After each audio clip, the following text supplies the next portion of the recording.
You won't believe what happened last night because even I'm still trying to process it. If someone had told me a week ago that a grown woman would crawl through my window like some kind of deranged burglar, I would have laughed and brushed it off as a bad sitcom idea. But life doesn't ask for your permission before it decides to get weird, and last night, life got really weird. The night had started off so ordinary that it almost makes the whole thing harder to believe. Dinner was over, the dishes were stacked. My son had finished his homework early for once, and I'd finally sat down with a book I'd been meaning to read for months.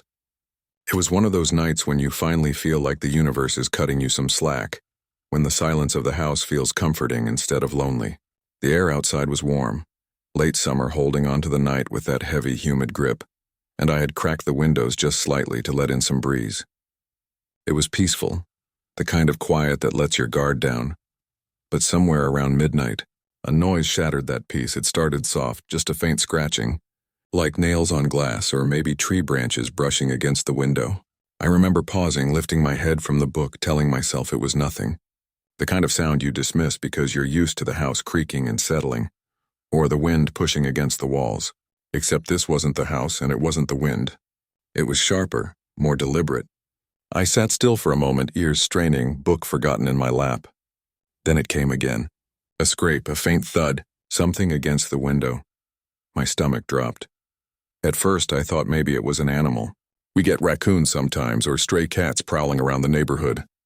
But then I remembered the blinds in the living room had been drawn, and whatever was brushing against the window wasn't outside. It was moving them. I felt my skin prickle as though I'd just stepped into a freezer. I stood up, careful not to make a sound, and crept toward the hallway that led to the living room. The house felt suddenly too quiet, like the silence had been sucked out and replaced with a heavy, expectant stillness. My son was asleep upstairs, and all I could think was that I had to keep him safe. That maternal instinct burned through the fear, but it didn't erase it. Each step felt heavier than the last, the floorboards beneath me groaning softly, almost betraying me. By the time I reached the corner, I was already regretting leaving my phone on the kitchen counter. I leaned slightly, peeking just enough to see the edge of the window, and that's when my heart nearly stopped. The blinds weren't still. They were shifting, trembling against the window frame, and then, like some kind of horror movie reveal, a hand slipped inside, pale fingers curling against the sill. I froze, the air caught in my throat. A second hand followed, tugging the blinds aside, and then a face appeared in the gap. It was Karen. Of course it was Karen. She wasn't technically named Karen, but that's what everyone in the neighborhood called her. She was the type of woman who strutted around like she owned the whole subdivision, barking orders, handing out fake citations for violations she made up, and bullying people with threats of HOA fines that didn't even exist. She wasn't on the actual HOA board, but she had convinced plenty of neighbors she was, and now, like some unhinged raccoon in pearls, she was climbing through my window. For a second, I just stood there paralyzed, my brain refusing to connect the dots. Why would she be here? Why would she crawl through my window in the middle of the night? None of it made sense, but sense didn't matter because she was inside. Her upper body pushed through first, arms flailing awkwardly as she tried to wedge herself between the frame and the blinds. The sight was so surreal that for a flicker of a second I thought maybe I was dreaming. But then I heard her grunt, heard the distinct squeak of her shoes against the wood floor as her knees scraped over the sill, and reality snapped back into place. I ducked back into the hallway before she could spot me, pressing my back against the wall, heart slamming so loud I was sure she'd hear it. My thoughts were a mess, tumbling over each other in a frantic loop. Call the police.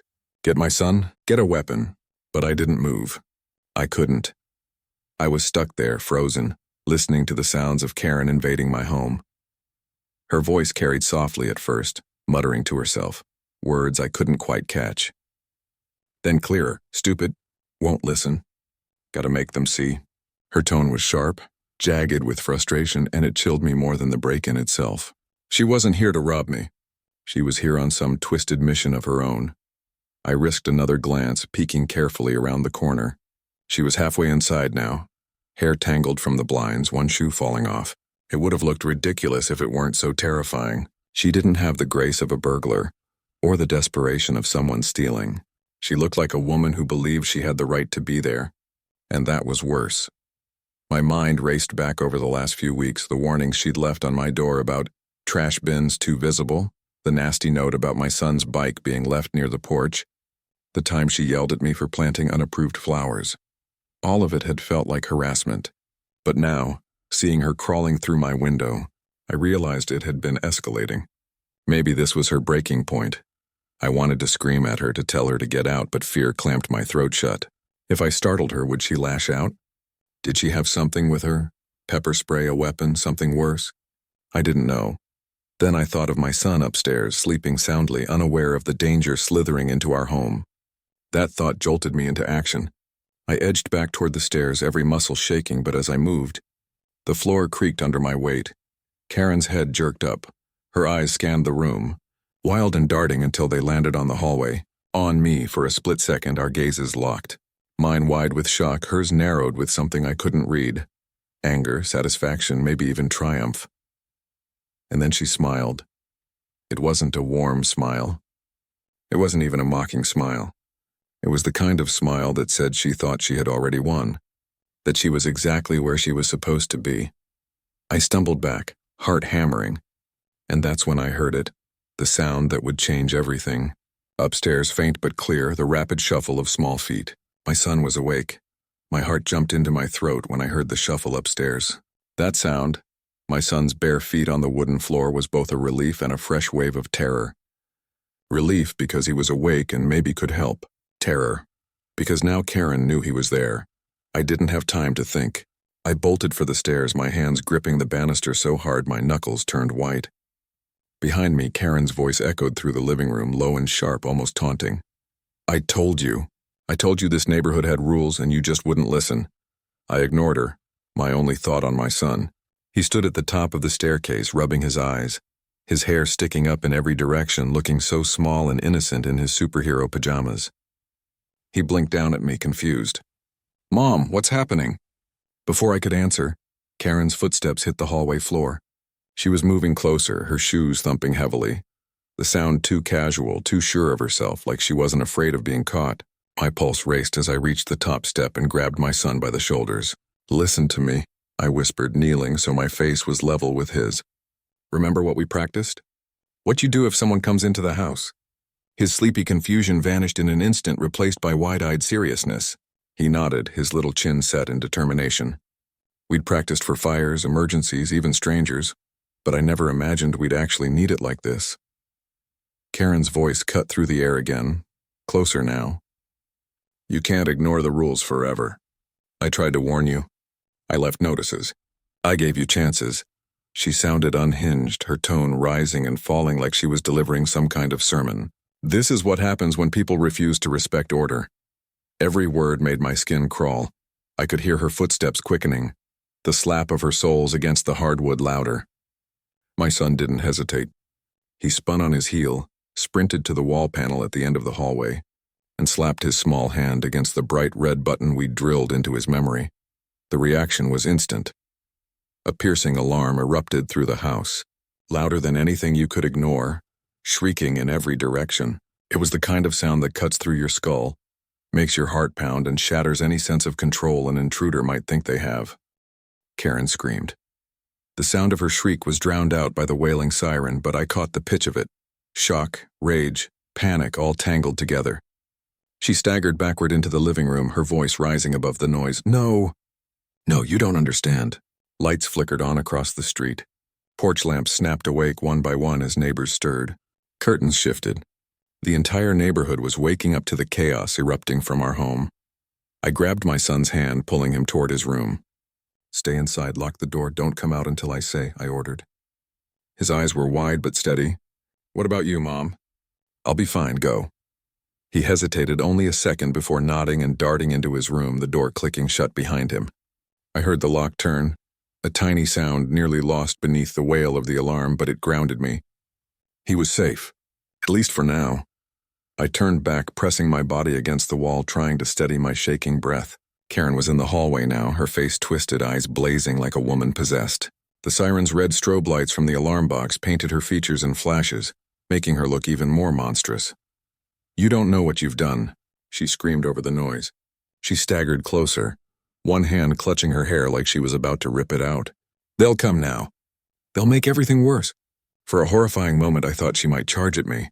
My body tensed, ready to fight if I had to. But then the sound of distant sirens outside cut through the house alarm. The real ones. The police were coming. Karen froze, her wild eyes snapping toward the window as the wail of patrol cars grew louder. "No, no, no, no," she muttered, stumbling back toward the living room. Her movements lost their confidence, turning frantic, jerky. She yanked at the blinds like she could somehow slip back out the way she'd crawled in. I crept to the top of the stairs, watching her flail. She wasn't graceful, wasn't smooth, just a panicked mess of limbs and shrieks, tripping over the coffee table, knocking a lamp onto the floor with a crash. Outside, the blue and red glow of police lights flashed through the window. Tires screeched on asphalt. Voices shouted commands through megaphones, muffled by the thick walls but unmistakable. Karen's panic reached a fever pitch. She hurled herself toward the window, but her shoe caught on the blinds, tangling her legs. She tumbled into my flower bed outside with a dull thud, letting out a howl of pain. I gripped the banister, every nerve buzzing, torn between rushing down to block her escape or staying put to protect my son. But I didn't have to choose. 2 officers were already on her, their flashlights cutting through the dark like twin blades. "Hands where we can see them," one barked. Karen writhed, her face smeared with dirt, her pearl necklace snapping as she thrashed. "You don't understand," she screamed again. "They don't listen." None of them listened. Another squad car pulled up. Neighbors spilled out of their houses, robes and slippers, clutching mugs of coffee even at this insane hour. Whispers floated through the night air. "Is that Karen? She broke into their house? What the hell is wrong with her?" I stayed at the top of the stairs, shaking, heart still thundering in my chest. Relief mingled with shock, the adrenaline still coursing through my veins, making it hard to breathe. I heard my son's small voice from behind his locked door. "Mom, is it over?" I swallowed hard, forcing strength into my voice. "It's over, sweetheart. You did so good." The sound of handcuffs snapping around Karen's wrists cut through the alarm. Her protests grew weaker, dissolving into incoherent rambling as the officers dragged her upright. The neighbors' murmurs swelled, a mix of disbelief and vindication. From the window I watched as they led her toward the flashing squad car. Her face, lit by the strobes, twisted in fury as she caught sight of me watching. For a second she seemed almost calm, her eyes narrowing, lips curling into a chilling half-smile that sent shivers down my spine. And then the door slammed shut behind her, muffling her voice, ending the chaos as suddenly as it had begun. The house alarm still blared, but in that moment, the only sound that mattered was the steady beat of my son's small fists tapping on his door, waiting for me. The flashing lights outside my house painted everything in red and blue, bleeding through the windows like some surreal nightmare. The alarm was still wailing, though it seemed duller now, like my brain had started to tune it out in the flood of adrenaline. My son was still behind his locked door, tapping anxiously, waiting for me to tell him it was safe. I forced my shaky legs to move, crossing the hallway, and knocked softly. "It's okay, sweetheart. It's really over now," I said, trying to sound calm even though my voice trembled. The lock clicked and the door creaked open just enough for his small face to peek out. His wide eyes searched mine, and when he saw the faintest hint of a smile, he launched forward, wrapping his arms around me so tightly it nearly knocked the breath from my chest.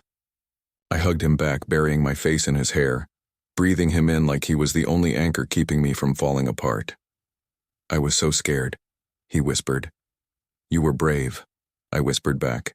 "You did exactly what you were supposed to do." He nodded, though his little hand still clutched my shirt like he was afraid to let go. I kissed the top of his head, then gently pried him back, leading him toward the stairs. Outside, I could hear the officers talking, radios crackling, neighbors muttering amongst themselves. The chaos was slowing, but it wasn't gone. Not yet. When we reached the bottom of the stairs, one of the officers was already stepping through the front door. He was tall, broad-shouldered, with the kind of steady presence that immediately commanded calm. He lowered his flashlight when he saw me holding my son's hand. "Ma'am," he said, his voice clear but gentle against the backdrop of noise. "Are you and your boy all right?" I nodded quickly, though the tears that had been threatening finally began to sting my eyes. We're fine. Just shaken." He gave a small, reassuring smile. "That's to be expected. You did the right thing calling it in. His gaze flicked toward my son. And you... He crouched down, his badge gleaming in the strobe of the patrol lights. You might have just saved your mom tonight. That alarm button? Smart move, kiddo. My son's face lit up with pride for the first time that night, though he tried to play it cool, shrugging. That's what Mom told me to do. The officer chuckled, patting his shoulder. Well, you listened. Not every kid would have been that quick. You're a hero tonight. The word hero made my throat tighten. I squeezed his hand, looking down at him, and for the first time since this nightmare started, I felt a sliver of warmth piercing through the cold terror. But then reality slammed back. Through the window, I saw Karen struggling against the two officers escorting her to the squad car. Her wrists were bound, dirt streaked across her face, but her energy hadn't burned out. She was still shouting, spitting words into the night like venom. You don't understand. None of you get it. They're all breaking the rules, every last one of them. This neighborhood is rotting, and I'm the only one who cares. The neighbors clustered on their lawns, whispering and gawking, some shaking their heads, others snapping photos with their phones. Her voice carried over them all, manic and defiant. You'll regret this. You'll see I was right. An officer opened the car door, but she twisted, trying to pull away. It took two men to shove her inside, her legs kicking wildly, her voice muffled only when the door slammed shut. The tall officer in my living room exhaled slowly, shaking his head. We've had complaints about her before, but nothing like this. I'll be honest with you, ma'am. This is the worst case of someone taking HOA nonsense into their own hands that I've ever seen. I blinked, still stunned. She really thought she was part of the HOA. She wasn't, he said firmly. Not officially. She just liked pretending she had authority. A few neighbors reported her for harassment, but tonight, he gestured toward the broken window and the blinds hanging crooked. This crosses into something else entirely. Breaking and entering, trespassing, intimidation, maybe even more depending on what the investigation finds. My son gripped my arm tighter, pressing against me. The officer's tone softened. But the important thing is, you're safe. Both of you. And thanks to that alarm, we got here before anything worse could happen. I wanted to believe him, but Karen's words still echoed in my head. The way she looked at me before they dragged her off, the half-smile, the promise of something unfinished. It made my stomach twist. The officer seemed to sense my unease. She won't be back here anytime soon, he added. We'll make sure of that. She'll be facing charges, and with all these witnesses, it's not going to be easy for her to walk away from this. Neighbors started edging closer to my porch, their voices a mixture of sympathy and curiosity. Mrs. Lang from across the street clutched her robe tightly, her face pale. Oh my goodness, are you all right? We heard the alarm all the way from the back bedrooms. We thought, well, we didn't know what to think. Mr. Jenkins, who lived next door, shook his head vigorously. I always knew that woman was trouble. Always sticking her nose where it didn't belong, but crawling through your window? That's insane. The officer politely held them back, promising them statements could be given later. But the flood of voices pressed against me, overwhelming. I wanted to tell them to go home, to shut their doors and leave me and my son in peace, but I couldn't find the words. Instead, I crouched down again, meeting my boy's eyes. You were so brave tonight, I whispered. I don't think I could have done this without you. He gave a small, tired smile, his eyelids drooping now that the adrenaline was wearing off. I just didn't want her to hurt you.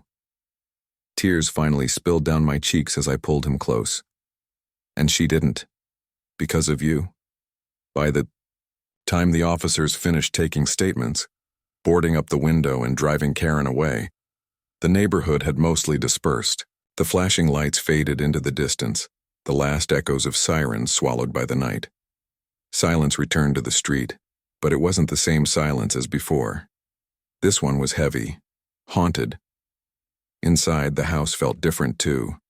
Familiar, but invaded. The safe walls of home tainted by what had happened. I tucked my son back into bed, smoothing his hair, kissing his forehead as he drifted off almost instantly, exhaustion finally pulling him under. Watching him sleep, I let myself exhale fully for the first time. Downstairs, I sat on the couch, staring at the broken window, the blinds twisted and hanging. the faint scent of dirt still lingering from where Karen had clambered inside. My body trembled as the adrenaline drained, leaving me hollow. Every sound, the hum of the fridge, the ticking clock, felt amplified, like the house was reminding me I wasn't alone, even if the danger was gone. But I wasn't afraid anymore. I thought back to the moment my son pressed that alarm button. How quick, how decisive he'd been. He didn't hesitate, didn't freeze like I did. He acted. And because of him, the story didn't end in tragedy. Heroes don't always wear capes. Sometimes they wear superhero pajamas and stand barely 4 feet tall with messy hair and sleepy eyes. Sometimes they're just kids who remember what their mom told them and act faster than fear can catch them. That night, I realized something important. Karen might have broken into my house, she might have tried to scare us, she might have shattered my sense of security for a moment, but she didn't win. My son did. And no matter what came next, no matter how many nightmares this memory left behind, I knew one thing with absolute certainty. I had a hero living under my roof. And together we were stronger than anyone who tried to crawl through our windows.